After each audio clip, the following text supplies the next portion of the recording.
a Guy Ritchie film this one particularly is so stylish. How did the costumes help you get into your character and the accents in some cases?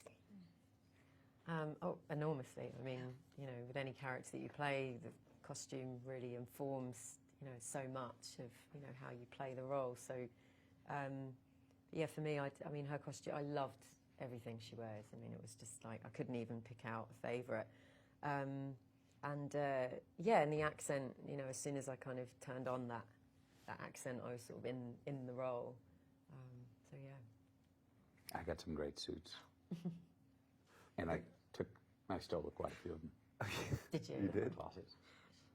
Guy's such a meticulous dresser in himself, so he has a very strong opinion as to when we turn up on set, if it's right or wrong. And often in this case that I had a couple of walks to and fro the changing rooms to get the right pair of socks on, or sort of to change up the character so the outfit really sort of suits and kind of your character sits in that world.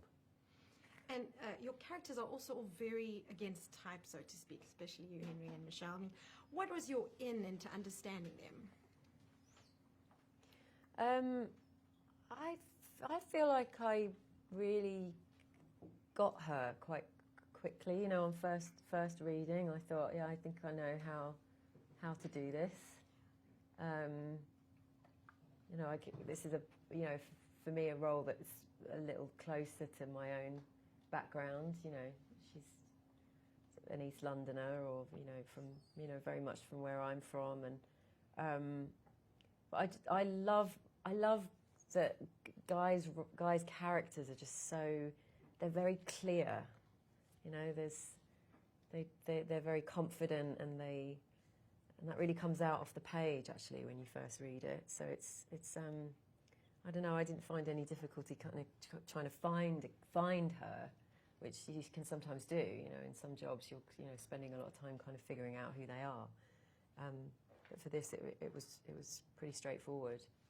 For Dry Eye, I really sort of drew on his background, his I suppose Asian heritage, and the filial pressures of perhaps growing up in an Asian sort of gangster household, and the hunger to prove himself as quickly as possible. And I think that becomes his downfall, is he ready to sort of undertake these challenges that a veteran person in that sort of industry has. And so for me, it was really looking into what sort of feeds that fuel, and what his engine is, and why he's trying to sort of outpace himself, really. Matthew, I mean, how do you prepare? There's so many great lines in this, but how do you prepare for a Guy Ritchie film knowing that anything could happen on set?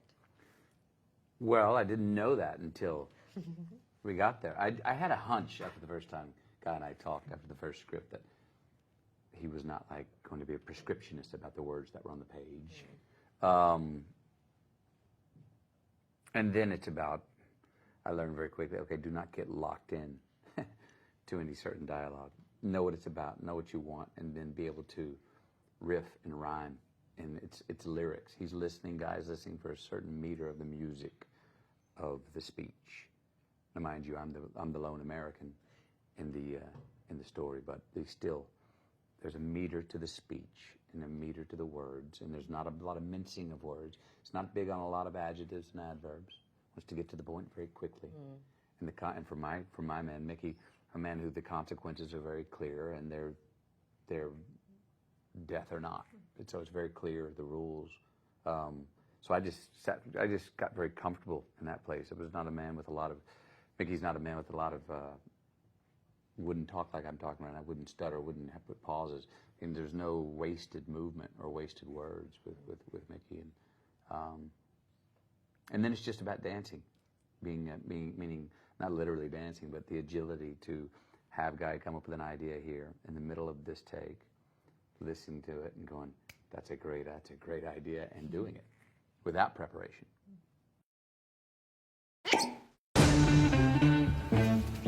Sweet Mary Jane is my visor. 400 million is a fair to generous asking price. マリファナ王の引退を合図に群がり始める一流のワルたち。ロンドン暗黒街の覇権をめぐるくせ者たちの騙し合い。ジェントルメン。 I forgot to wash my hands.